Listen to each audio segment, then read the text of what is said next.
Siemanko, dzisiaj kolejny poradnik kaletniczy. Jeśli chcecie zobaczyć, co przygotowałem, to zapraszam do oglądania. Przygotowałem 3 mikstury do skóry. Wyglądają one mniej więcej tak.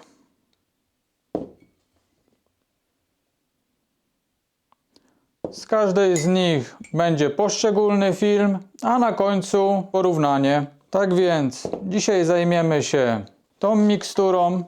Do wykonania tego użyłem zwykłej czarnej kawy, najtańszej jaką można kupić. Zależy mi tutaj, aby otrzymać jak najmocniejszy wywar, żeby on był jak najbardziej ciemny, jak najbardziej nasycony.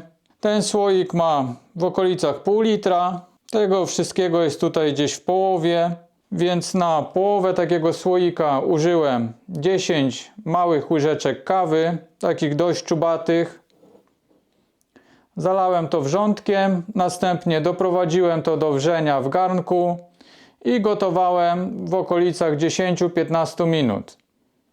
Następnie zostawiłem to do przestudzenia i odcedziłem w miarę możliwości z fusów. I wygląda to w tym momencie tak jak widać. Na razie odstawiam. Do wszystkich testów użyję dobrej jakościowo skóry, pełnowartościowego płata, ponieważ zależy mi, żeby to porównanie nie było wykonane ze ścinków, no bo jak się pewnie domyślacie, każda skóra jest inna, może być innej grubości, innej twardości, trochę inaczej wygarbowana, no i ten odcień będzie się już różnił. Więc to wszystko będę wykonywał na tej samej skórze, tak żeby końcowo to porównanie miało jakikolwiek sens. Wytnę tutaj 3 próbki.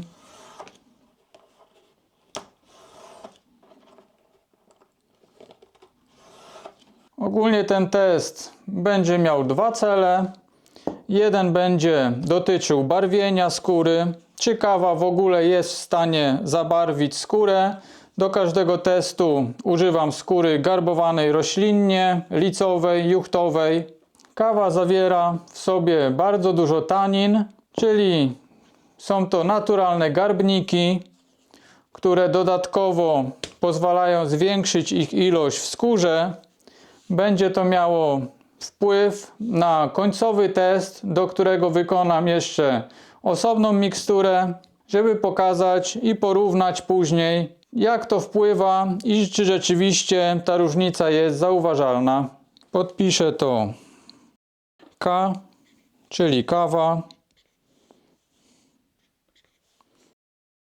Jedna próbka będzie malowana tamponem, druga będzie barwiona przez zanurzenie, a trzecia będzie służyła do porównania razem z pozostałymi. Czyli najpierw tampon,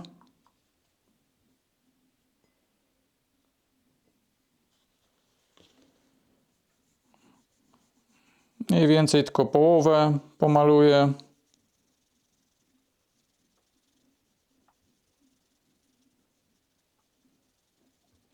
Druga próbka idzie do słoika.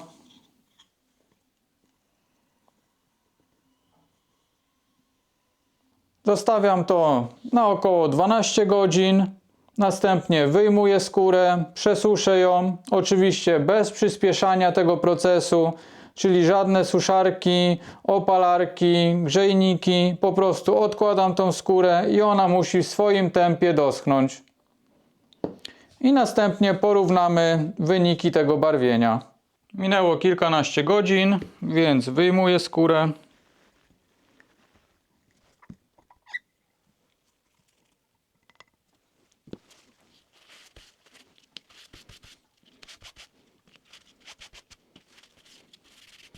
Docieram w miarę możliwości do sucha.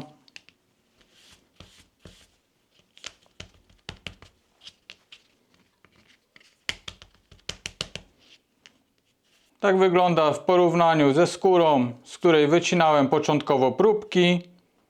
No to jest jeszcze mokre, więc pewnie troszkę zjaśnieje. Poczekamy aż całkowicie wyschnie i porównamy końcowo efekty. Zapach tej skóry jest naprawdę ciekawy po kawie. Próbki z kawy wyschły. To jest bez barwienia. Tutaj było nakładane tamponem. To jest niebarwione. Tutaj mamy kawę. Jest lekka zmiana odcienia. A tak wygląda po zanurzeniu.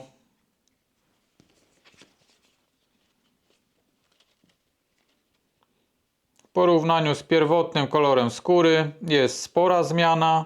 Otrzymaliśmy już odcień brązu, także kawa potrafi dość fajnie zabarwić nam skórę.